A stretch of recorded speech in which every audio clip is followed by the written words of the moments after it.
अपने सभी भाइयों को निवेदन करने के लिए कांग्रेस के पक्ष में एक सीएम है, एक सुपर सीएम है। सीएम को तो अभी पता ही नहीं लग रहा कि किसी छड़े का शादी होने लगी थी।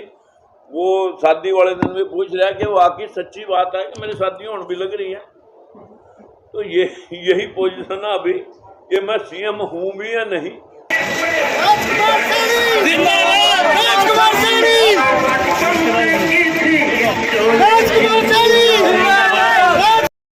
हिसार लोकसभा से कांग्रेस के प्रत्याशी जयप्रकाश उर्फ जेपी को मिली बड़ी सफलता। पूर्व सांसद राजकुमार सैनी पहुंचे हांसी।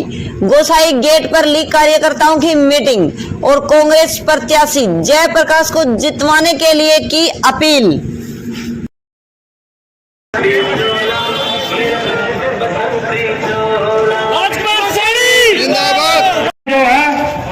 सुचारू रूप से चलाई जा सके। राष्ट्रीय अध्यक्ष व इंडिया गठबंधन के घटक राजकुमार सैनी पूर्व सांसद यहाँ हांसी में पहुंच चुके हैं। हांसी में राजकुमार सैनी की एंट्री हो चुकी है और आपको बता दें कि कांग्रेस के हिसार से लोकसभा के चुनाव लड़ रहे हैं जयप्रकाश जी, उनके समर्थन में आए हैं और उनसे बातचीत भी करेंगे राजकुमार सैनी से, पूर्व सांसद से। आपको बता दें कि जो नगर पार्षद है हरिराम सैनी, उनके द्वारा ये कार्यक्रम किया गया है और बातचीत करेंगे।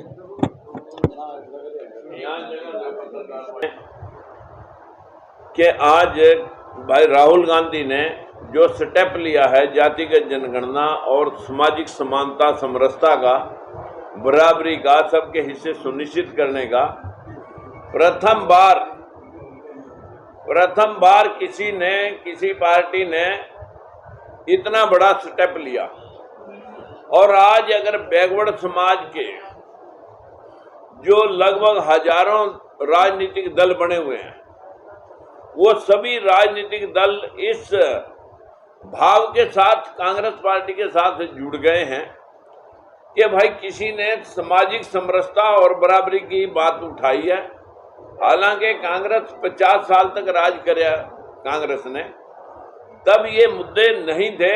आज ये मुद्दा इसलिए है कि जो बैकवर्ड समाज है, दलित समाज है, माइनॉरिटी है, इनके साथ बहुत भेदभाव हुआ। और इस भेदभाव को राहुल गांधी ने बहुत मैन्यूटली बहुत मतलब जो है अपने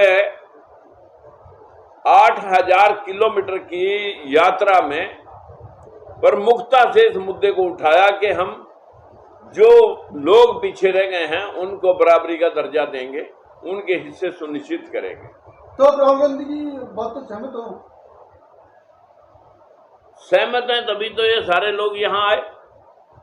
और सब ये बात हम 8 साल पहले से करते चले आ रहे हैं। हमने जब पीछे हरियाणा के अंदर जाट आरक्षण के ऊपर यहाँ उत्पात हुआ, तब तो मैंने कहा था कि लोगों ने आरोप लगाए राजकुमार सैनी पे, राजकुमार सैनी जाति पाति की बात करता है। आज मैं कह सकता हूँ कि जाति पाति की बात नहीं थी, 100% आरक्षण की बात थी। सभी जातियों का हिस्सा जातिगत जनगणना करके नौकरी 1 या 2% है, सभी को हिस्से सुनिश्चित होने चाहिए थे।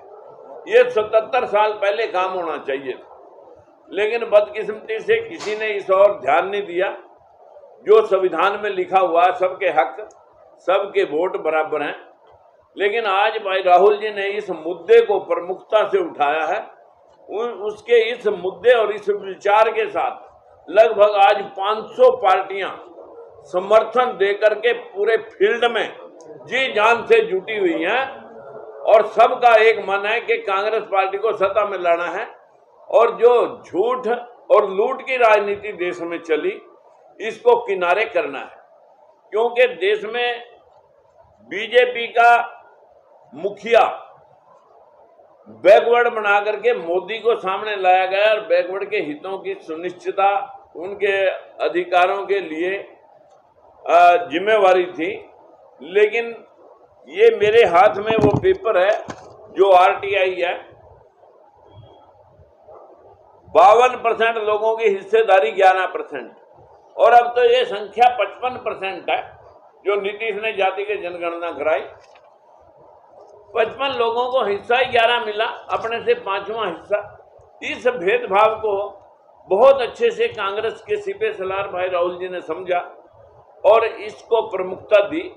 इसी भाव के साथ सभी राजनीतिक दलों ने उनको समर्थन दिया और इस झूठ लूट की सरकार को हटाने का मन बनाया कि 2 करोड़ नौकरियां देंगे, आप लोगों के खाते में 10-10, 15-15 लाख रुपए काले धन के आ जाएंगे, किसान की मजदूरी मजदूर की मजदूरी 2 गुनी हो जाएगी, किसान की आमदनी 2 गुनी हो जाएगी, भ्रष्टाचार महंगाई पर अंकुश डाल दिया जाएगा। इन सब बातों से प्रभावित होकर के हम सब ने, मैं भी बीजेपी में था, लेकिन उस बात के उन मुद्दों के तो साथ कहीं बीजेपी खड़ी दिखाई नहीं दी। और 2014 के बाद 2019 का चुनाव हुआ, वो पुलवामा करके 400 किलो आरडीएक्स का आज तक पता नहीं कहां से आया, कैसे वो जवान मारे गए, ये षड्यंत्र था। तो देशभक्ति के नाम पर दूसरा चुनाव, और अब नफरत और घृणा का बाजार गर्म करके हिंदू मुसलमान और धर्म के नाम पर जिस प्रकार देश को बांटा जा रहा है और देश को लूटा जा रहा है, चंदा दो धंधा लो, उस सारे लूट खसोट के झूठ को अब किनारा करने के लिए हम सब आतुर हैं और आज भाई सुरेंद्र जी और इस सारी महफिल के जो यहाँ आधिकारिक तौर पर मैनेज करने वाले हैं भाई हरिराम जी और हमारे सभी जो जितने कार्यकर्ता हिसार से इस लोकसभा में हमारे की पर्सन है, लगभग वो भीड़ तो नहीं लेकिन हमने की पर्सन सभी बुलाए हुए हैं कि भाई हमने कांग्रेस कोई किसी की कोई वेट नहीं करनी कि वे कोई आएगा हमें बुलाने के लिए और फिर हम काम पे लगेंगे।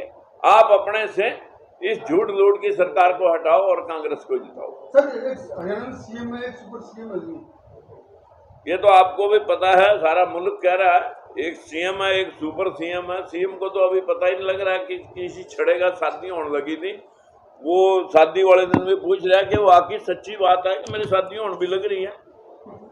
तो यही पोजीशन है अभी कि मैं सीएम हूं भी या नहीं।